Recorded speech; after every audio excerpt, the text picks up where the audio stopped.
welcome to Well, That Helps today. We're excited for our conversation with Tracy Callahan, who's the founder of Touchstone Legal Resources. So today we're going to be talking about all things related to, what it's like as a woman to operate a career path in the legal realm and some of the things and challenges that you might run into. And talking with Tracy, she guides many attorneys in the space. So today's conversation is going to be, I think, part thoughtful ways to manage your career, make adjustments, maybe retool your career if you're in that space, and some advisement and different ways you may think about your career path in legal as a woman, and the unique experience in that realm. So I'm excited for today's conversation. Tracy, thank you so much for joining us. I'm so happy to be here. Thank you both. Yeah. Well, I think where I'd love to start is, let's start with, Tracy, it is a unique experience, right? As a woman in law. Can you tell us a little bit about maybe some of the things that are a little bit different for women that engage in that space in particular? Well, a law firm isn't a corporation. It's not a conventional org chart. It's a partnership. And it's a lot of the terms that are used for success are sports terms, old school sports terms. And it really, it's awkward for a woman to invite a client to a ball game. Let's just put that out there. We don't need to tick too many boxes about why that's the case, whereas it's pretty standard for a man to invite. So when you talk about historically how firms have spent their money and their business development dollars, it's been tied to that type of dove hunting, getting loges, that type of thing. And women who were successful had an uphill battle. And so many of them, quite frankly, were almost had reversed their gender roles in their own homes and basically went through, charged forward as though not as a wife and a mother, but as a lawyer and a primary breadwinner in their household. And those are the ones that really laid the groundwork and really sacrificed quite a bit. And a lot of that went on in the 80s, 70s, 80s, and even up to the early 90s. So it's just not partners, it's like do a lot of business on the golf course, handshaking type deals, that type of stuff. It really is a very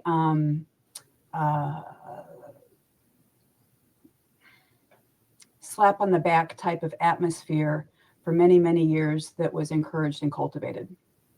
And that's how people got ahead. That's how women got ahead in this space. Yeah. How has that shifted, you think, Tracy? Like, are people desiring, or women in particular desiring, a different way to show up in these organizations? Yes, as more women than men graduate from law school every year, and that has been the case. Now, the number of equity partners, if you go to the top of the mountain, so to speak, in terms of owners of law firms, that is still painfully small. But there's still more women attorneys who are taking on leadership roles. And quite frankly, now that we're dealing with younger generations, in many ways, the expectation is that there's going to be a flatter business model, that there's not so much putting people on pedestals, and more questions are being asked. And, the younger generations, or I would just say even people who came up through the ranks, who graduated from college in, the 90s and beyond, or just view the world differently and ask more questions. There was definitely a span of time where there was a transition where people who weren't willing to basically soldier forward, but did want to have a balanced lifestyle, they left. They left the practice of law. They left to become in-house counsel, government attorneys, judges, mediators, yoga instructors. They left. And so I'm really glad to be a part of, the world these days where women are staying in the practice of law and fixing the flawed partnership structure from within. So from that fix, I guess one question I would have, and maybe Whitney, this is where you're headed. Sorry, I realized that you're just about to ask a question, is what are some of the elements that those questions that they're asking? Like, what are they typically about? Is it about, workloads? Is it about approaches to work? Can you give us a little bit of a taster of what this generation is experiencing and what they're asking to change, maybe?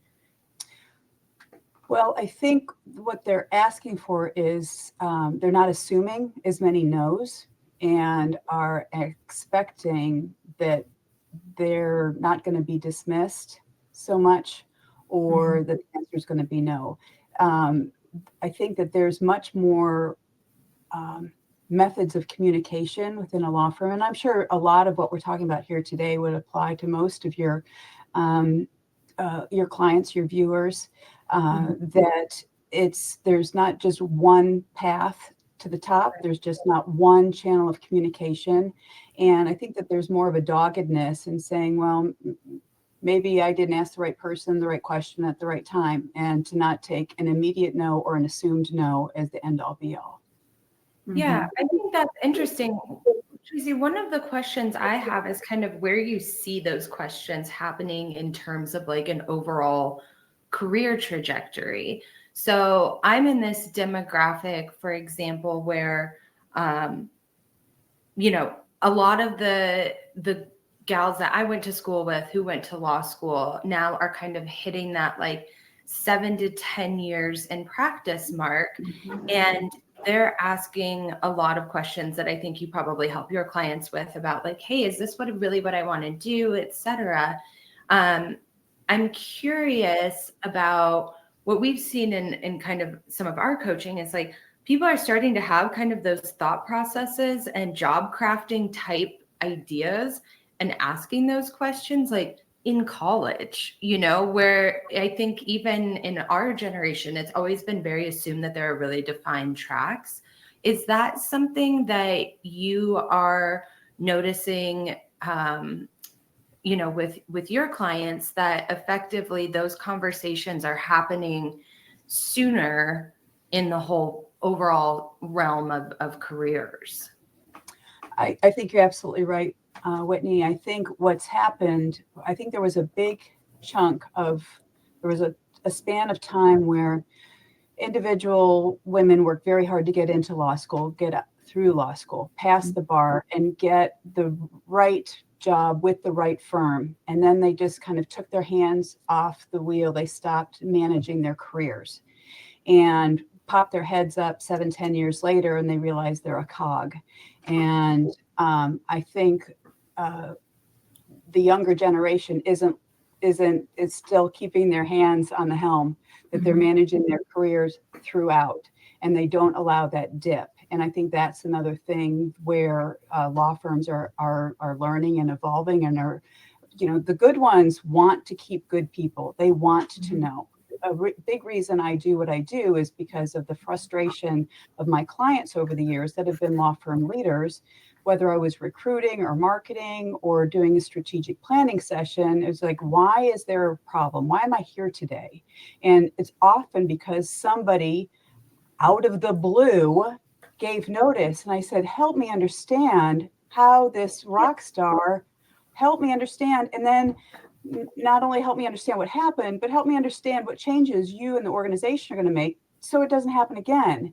Right. And then I had to put on my law firm consultant hat, and so I think you can see that it's just a whole lot of assumptions and miscommunication. So I think I only touched upon part of your question, Whitney.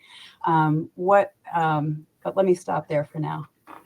So I guess one question I would have is, how has leadership responded to these changes?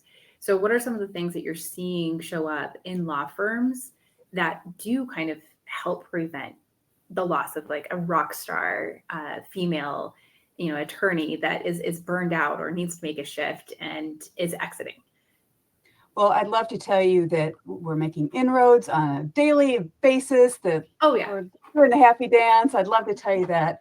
I will say that there's been, law firms are really encouraging mentors. Just like all humans, attorneys are risk averse. They don't like that to give bad news. They don't like to receive bad news. So they create buffers. Then whether it's the HR function or I must admit, as a marketer, I scurried back to management and said, we need to cocoon this situation. This situation needs, without throwing anybody under the bus, I was being paid to help people stay and be successful. Now, I just want to throw out a corollary thought.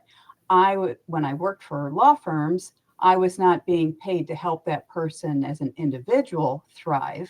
I was helping them thrive as a cog in the machine of that specific law firm. That's why I love what I do now, because it's more about the individual. But there's more. What before it was no news is good news. Everybody assumed it. If somebody was floundering, they weren't going to get a substantive performance review. This review might be rescheduled, canceled. Next thing you know, they're no longer invited to practice group meetings. They're no longer invited to anything really other than the holiday party. It takes 2-3 years. They've been marginalized. They fade away. It's heartbreaking because nobody actually had the moment. So what I'm suggesting that folks do is take advantage of, if I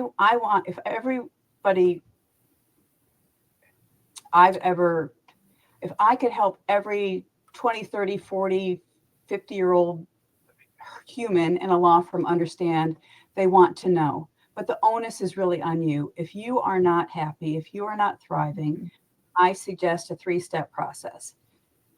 Sit with yourself, walk your dog. What is not working for you? And then get your thoughts together, whether alone or with a confidant or whatever. What would make you happier?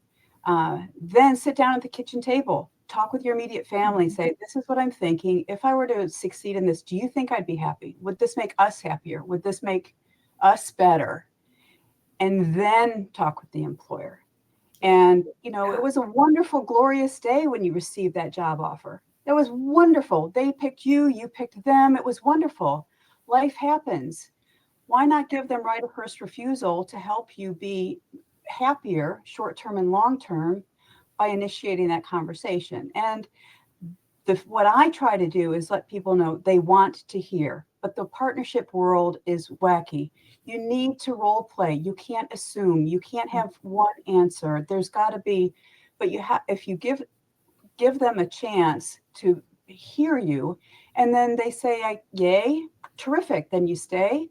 But if they can't, now you have a clear conscience. You know what you need in another employer, and you have the clear head to seek employment elsewhere because you've come to a natural conclusion in your current situation. Yeah. So I think they want to hear. They're being forced to hear, but they may not have the outreach. The law firm leaders may not have the methods of communication to do the outreach, but they're much more receptive when they're approached. Yeah. So I think it's interesting too, because this kind of dovetails a little bit, Kaylee, with your question about like, is there actual change happening and not? One of the things that I find interesting is I have a friend-ish person, I will say. And one of the things that's been interesting that she has talked with me about, as well as other women in her firm, is that when a lot of the Colorado pay transparency stuff went into place and everything, it was really interesting for them, also partially due to an HR person accidentally sharing everybody's comp info without without knowing it. But one of the things that they saw was that while they brought everybody into parity from the base salary standpoint, that the males in the company with similar or less experience were getting on average like a $50,000 a year bigger bonus on top of that. And so what I think is interesting in talking with a couple of her gal pals is this thing that you're talking about with like actually looking at, like how you approach the employer, because I think it's so interesting, especially you've got all these super smart women who are attorneys, who know how to make an argument, who know how to advocate for all of this stuff. But when you talk to them and you say, well, yeah, what are you going to do about it? It's crazy to me that multiple of these conversations I've had, they're like, well, it's going to be the same everywhere, or they're not going to listen to me, or, like all of these reasons that they can't almost like bring their lawyer game to themselves.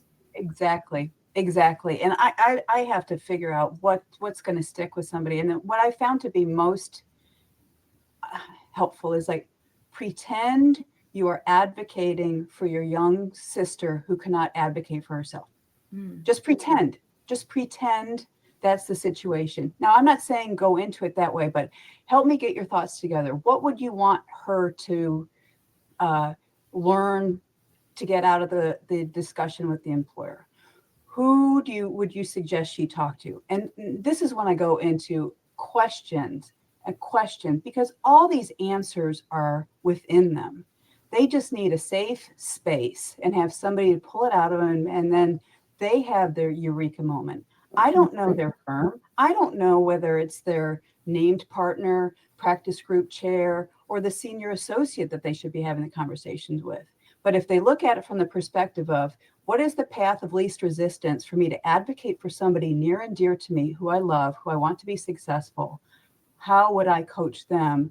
And then basically, I'm not playing any games. They know what I'm doing, but then they can see the light more clearly.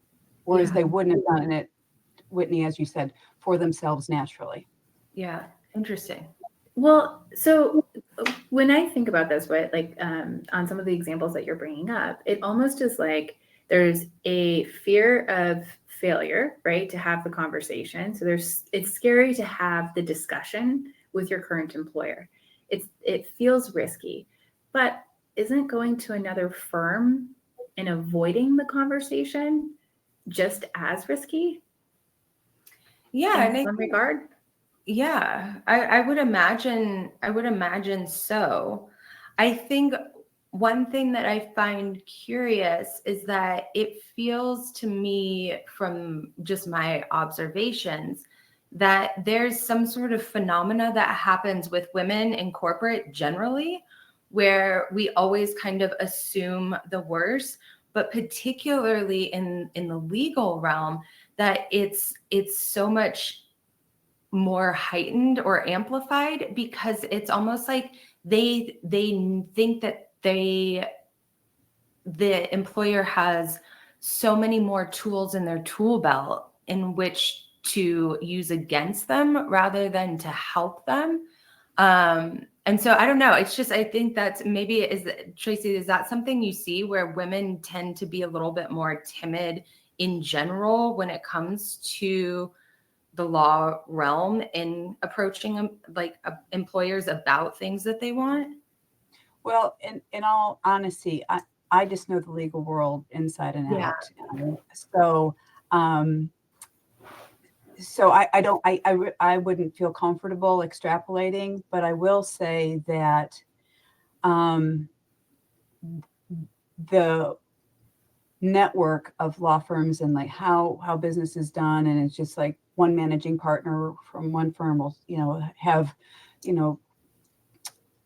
a dinner party and host the managing partner of the firm across the street and say, we won't poach your people, you won't poach us. They have those conversations. So I think there's also a fear that an individual attorney, if they tip their cards at all, that they're not happy, that all of a sudden they're going to be a pariah in the marketplace.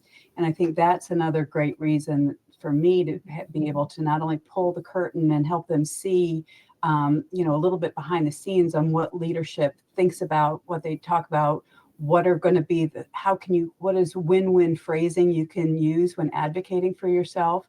But also, when all said and done, if the woman attorney realizes that for them to be happy, for their core values to resonate with them, for them to get what they need professionally, for them to reach their top of the mountain personally and professionally, if that can't happen where they are, they've already done their work. They know what they want to see. Now we switch gears, or they can switch gears. I mean, if people can do this by themselves, my job is done. I am heading to the Bahamas and give me an umbrella drink.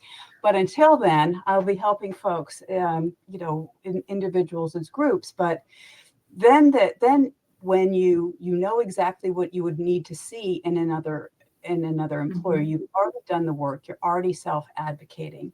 And I think when you're able to move forward with somebody like me, we can do the research. What firms are more likely to be able to meet your needs? And then, quite frankly, I switch roles. I put on my recruiter hat. I call the managing partner of another firm. I call and say, I'm working with a talented individual. Do blah, blah, blah. This is why I think they would be a good fit. There would be no fee. This is a professional courtesy. I just want to help them protect their identity and not jeopardize their relationship with their current employer. But do you see yourself having a need for this skill set in the next few months? And here are a few questions I have about your organization. Then I can scurry back to the individual with this real-time live market data that nobody knows. Their firm doesn't know. And only then they can see, well, maybe I'm better off staying where I am and try to hit it from a different angle. Or, wow, the grass is greener. Mm-hmm. There are firms that get it, that get me, that resonate with me. Yes, I'd like to have a conversation with that firm. And then I kind of, as you guys know, as recruiters, you've got that in your tool belt as well. I've never had anybody breach that relationship when there's been a liaison, when I've been involved. Nobody's ever scurried back and told their boss. Mm-hmm. So I think that there's much more. And I think it's a legit fear that if they tip their cards and start going out to market, that they can be blackballed. I think you're right. So I guess when I think about processes that can be helpful, one of the big things that causes the fear is not only like the actual risk, right, of the outcome, but also not having the clarity or data to make decisions from. And so, Tracy, what you're proposing and how you work with your clients actually allows them to have a little bit of data about what's going on in the marketplace around them so that they can make that informed decision. So it's very valuable, in all honesty. Like if I found myself in a crossroads, I would absolutely want to have that insight, especially if you're starting to think through what next steps are. And, with so many of the attorneys, like you said, female attorneys being the key breadwinners in their household, their financial and professional well-being also inherently impacts their family unit as well. Right. So it's a cool offering. How have people responded to that insight? Have they found it valuable? Like what things have come up maybe that are interesting in your work thus far in that realm? So I think what's been most exciting is, first, folks don't know that a lot of this they can do just by cloaking themselves in LinkedIn. They don't need me. And so a lot of it is just spending an hour and a half on the phone, just brainstorming about ways that they can start getting their thoughts together, conversations, things that they need to know, like what are their non-negotiables and what are events that they've been missing? What are the conversations that they've been avoiding at the kitchen table? And really, there's so much of this stuff doesn't need hand-holding. They just need the first few ideas to get them started. And but I think that the way it's been received is that in general, lawyers are taught to find a problem, fix a problem, find a problem, fix a problem. I'm not happy, I will fix it. I will become a yoga instructor. There's not a lot of gray. I'm not a lawyer. I live in the world of gray. There's so many options. I can come up with 56 options for any situation. Some of them are going to be ludicrous, but they're going to be beyond the comfort zone of whoever I'm talking with. And so some of them, I just make sure that I either make them laugh or cry during every coaching session. There's going to be a level of emotion that your life is worthy of cornucopia, rainbow of options. And so I think that there's a sense that it's not linear. It's not fast. The answers are within them. If they get us, there's a sense of relief and a sense of hope, because it's not so much, I think people who are resilient aren't the ones mindful in the day. They are the ones that have hope and hope for the future, and that they are in charge of their happiness and well-being, and they just need to get started. There's a gazillion ways to get them from where they are to where they want to be. But just deciding, and I don't want to abuse that they're worthy, but the time is now, and that why have a B- life when you can have an A+ life? Yeah. Love it.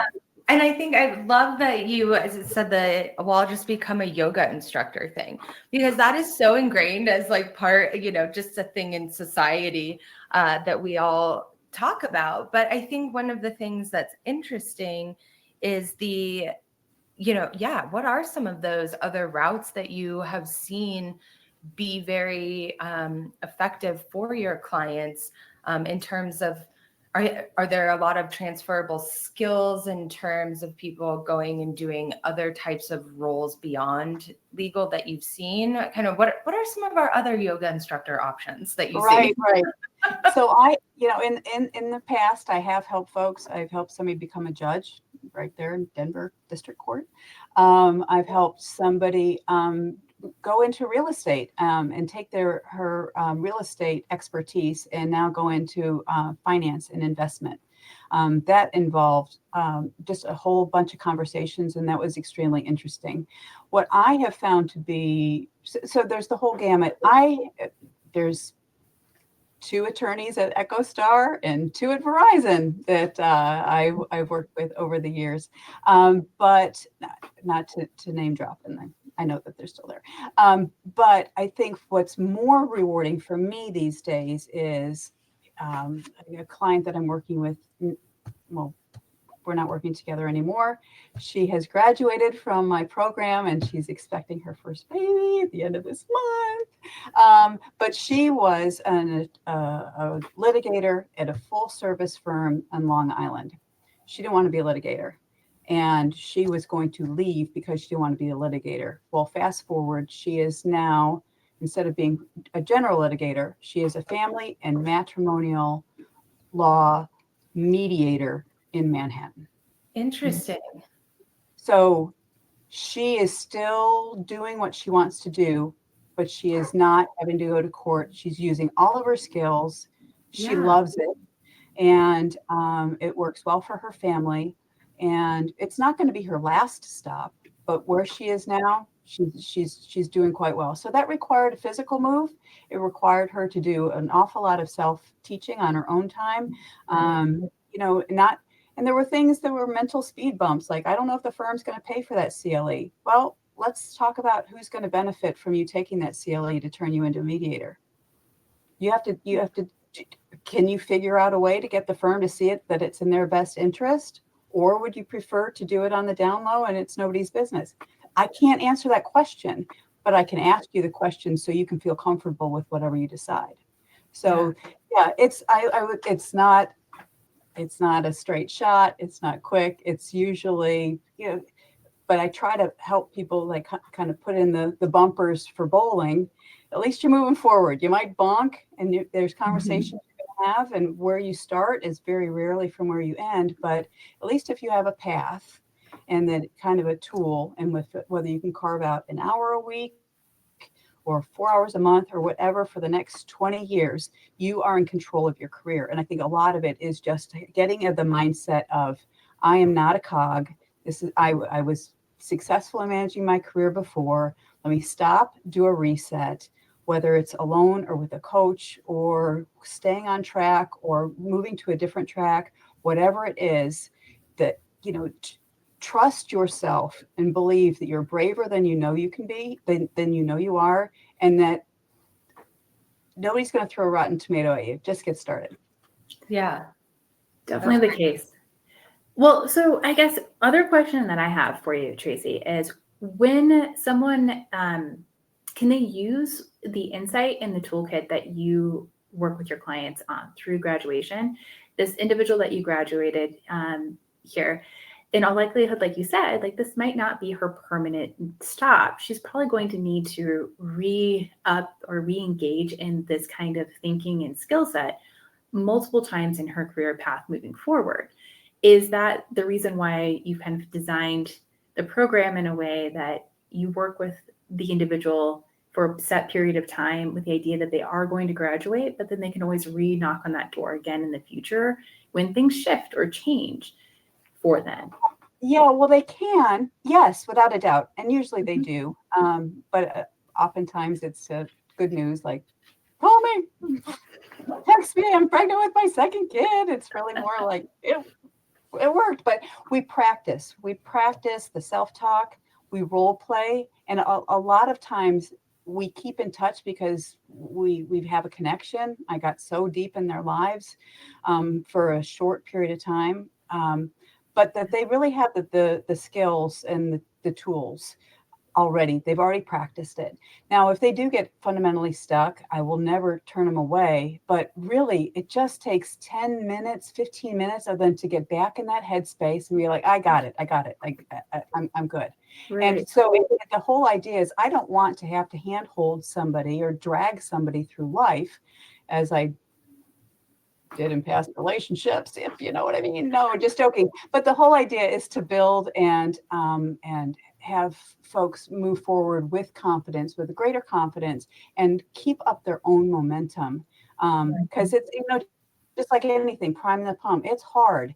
But once you get started and you're back, and to begin with, it's hard. It's work, and it's almost feels like a full-time job to kind of prime that pump and get started. But so once you're at the top, you just want to keep going. But if people get stuck, I think you should just go walk your dog and just decide, this isn't working. What do I need to do? And then just get at it. You don't need me.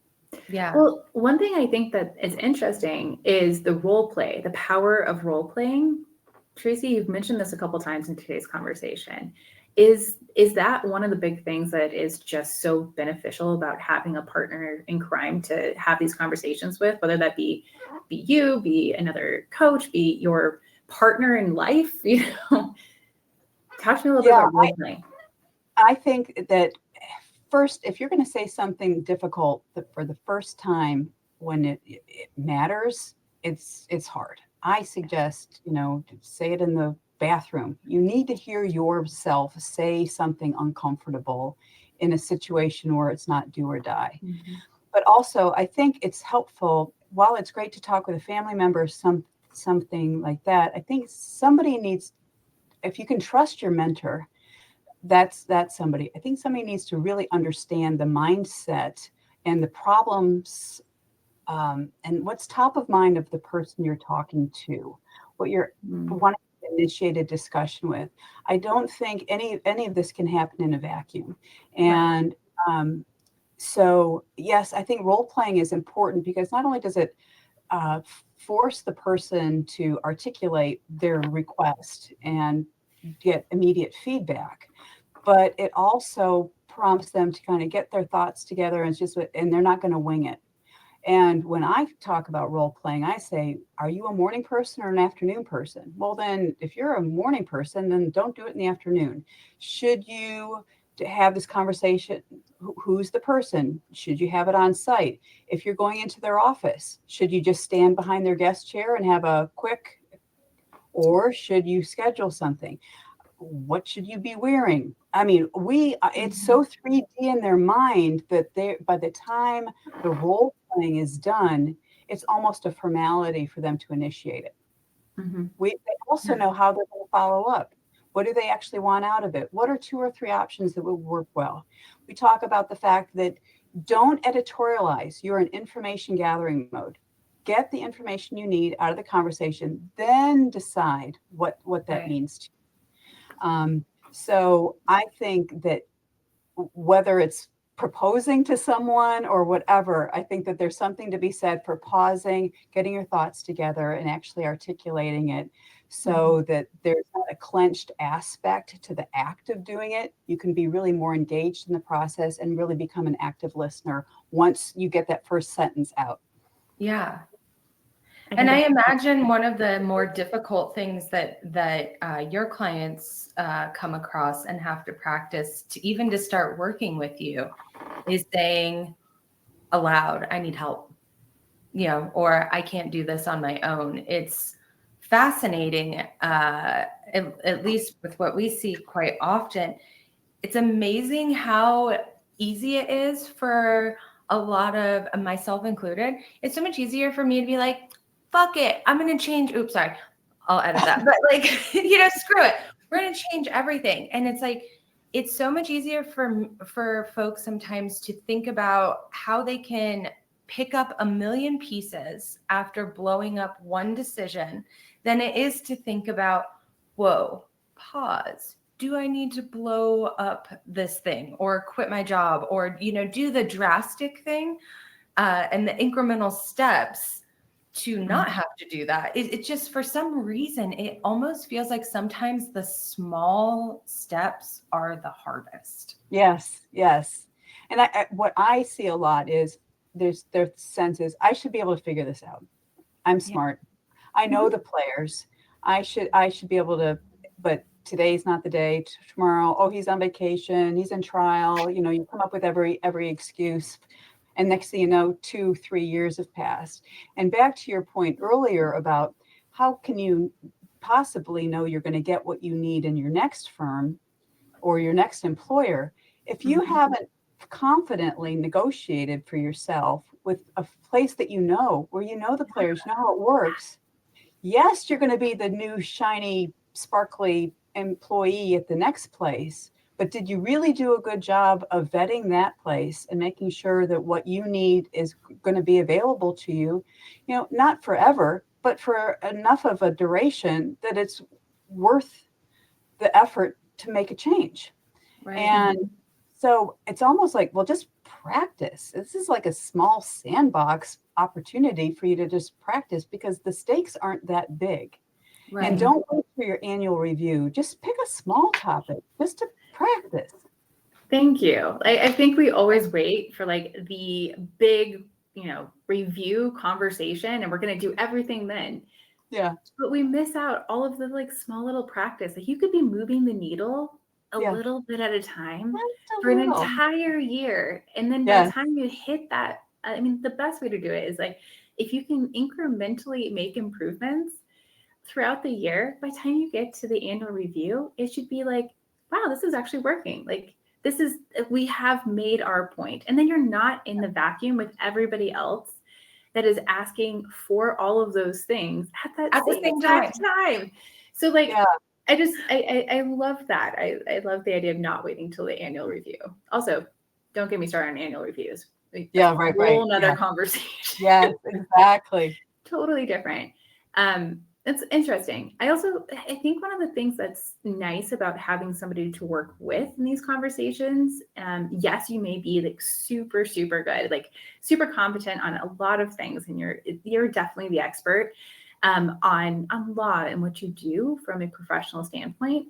But it's oftentimes, it's nice to have a second party at minimum to spitball and walk through things with, because like it helps you then see things differently. Like it helps you have a couple of those like aha moments, like, oh, I hadn't thought about it from that perspective, or my managing partner may think about this differently than I had initially thought, or what I'm asking for, the way I'm framing it, maybe isn't the most beneficial for the person receiving the message, right? Right. So yeah, I think that I think having somebody else besides yourself is very helpful.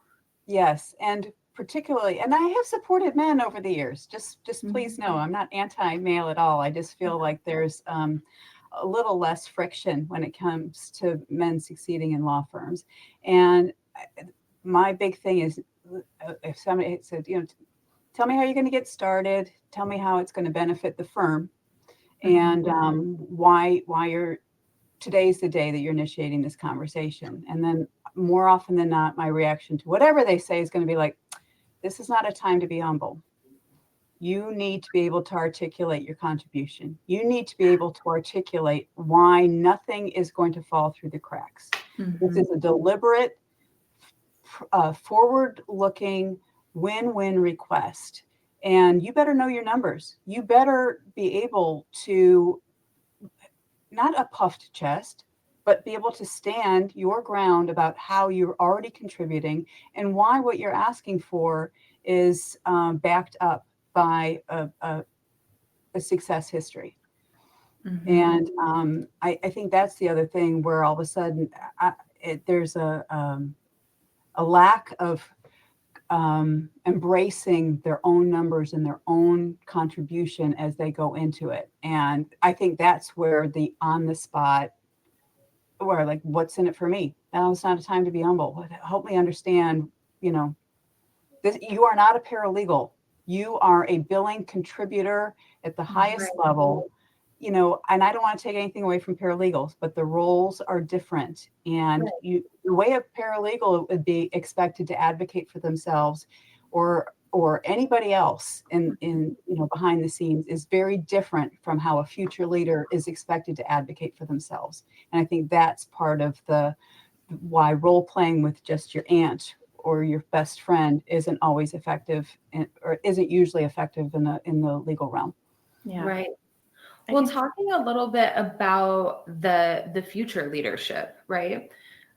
Can you talk with us a little bit about kind of what you see as being some traits or what you're seeing in terms of women who are now in leadership positions and kind of how someone who maybe is thinking about staying the course or wanting to become a leader within law in the future can better, situate themselves, or what you see as effective for leaders that are women? Well, and I think you definitely in the Denver legal market, you can see that there's a number of office managing partners, women who are in their 40s. This was not something that we saw before. My understanding is that the way to be successful is to not shy away when you're invited to participate on a leadership committee. Not only that, but to make your wishes known as soon as possible, long before you feel qualified, capable, or before you have time, before it ever makes sense. Start laying the groundwork that I am a future leader, and have every action, how you hold yourself out. If that is what you want to do, and let me just kind of say, you can become a niche person. You can have a different title.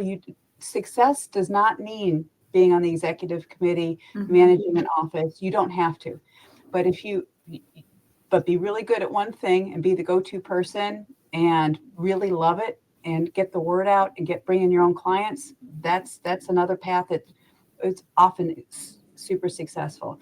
But I would just suggest that, just do the self-talk, do whatever it takes to see yourself as a future leader. And then don't wait for there to be a magic time. Like, oh, I have to be a partner, or, oh, I have to be invited, or, oh, no. Lay the groundwork, write out your career path the way you want it, and then start laying it out. And I would also suggest that, unfortunately, work a little harder, get there a little earlier, still play the silly reindeer games until you're able to get a seat at the table that you're seeking and have your actions and your contribution do the talking for you. Yeah. Definitely the case. So one of the questions I've got is tied to as an individual identifies what's important to them and comes up with this framework, right?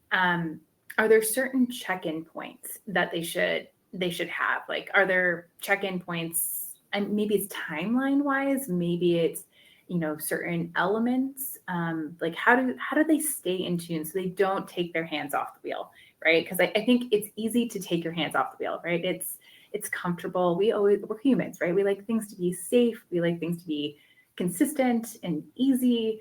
And so it is kind of nice to just kind of And coast that's when you realize that you didn't even make a choice to take your hands off the wheel. And just maybe you happened. don't. Right. Yeah, Right. it could be. It could be something from life like requires you to take your hands off the wheel for a little bit. But what are some of those like check-in points or some things, indicators that might kind of like bring you back in, like pique your little spidey Sure. sense? Sure. So I always suggest that people know what their non-negotiables are, and also to not strive for a balanced life, but for a prioritized life. And so, for example, when I moved, when I left Colorado to go to North Carolina, the number one priority was to help take care of my mom. And so for the last 18 months of her life, I was able to spend 3 or 4 hours a day with her. And that was my priority. So were there things that I didn't do? Yes. Yeah. Did my business languish a bit? Yes. But because my number one priority was my mom's happiness and well-being, that took an awful lot. Anything I did that compromised that was guilt producing. Doing what was prioritized was not guilt producing. Everything else would work. So I would just suggest that rather than having goals or benchmarks or anything like that, just really do a very regular check-in. I would even suggest twice a month. What are my priorities and in what order? Because that way, when you have to choose, and let's just be cheesy, taking care, being at your mom's bedside for that doctor's appointment or going to your kid's soccer practice, if those things both happen at 4:00 on Thursday, when you make the choice, it was a conscious choice, not a knee-jerk reaction. And you can back it up, and most importantly, internally. So that's what I would suggest. Great. I love Very that. good advice. I love this statement about a prioritized life as opposed to a balanced life. Yeah, it's something that's so interesting. Thinking about, how often people will inadvertently, without realizing it, be saying no to things because there's the perception of balance. But you're right; it's never. I don't even know if that. I don't even know what that would look like or how it exists.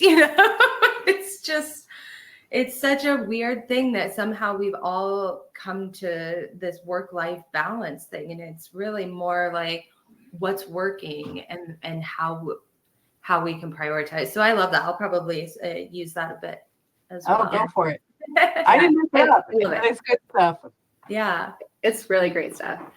Is there anything else that we want to touch on today in our conversation that we haven't had the opportunity to discuss yet, Tracy? I would just say thank you so much for having me. This has been a blast. You guys, the two of you, Whitney and Kaylee, have just created this terrific forum, and I've listened to all of them, and I just love them. I would suggest that you make them a little bit easier to find. Great suggestion. Love it. Suggestion. Because the cat's out of the bag, or whatever the expression is. But I would just suggest that anybody who's just feeling like at a crossroads, or that they're treading water, or that something is just amiss, is to just listen to their gut and trust that this is a life that you've worked hard to get to. Even if you're off by just 2, 3, 4 degrees, it makes sense to kind of stop and just see what's not working, and then what are reasonable fixes that you can do, or what are questions you can ask, things that you can tap into within the next week or so to feel some relief, and to not allow yourself to get to the point where it's Sunday afternoon and you're dreading Monday morning. You're getting to the point of fleeing.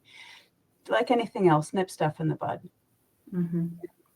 I would agree. I have another question, because I recently just went back and watched all of Boston Legal, which, by the way, and now having my HR hat, I'm like, whoa, the 90s were different. That's hilarious. Yeah. But what, in your estimation, if you've got somebody who's thinking about,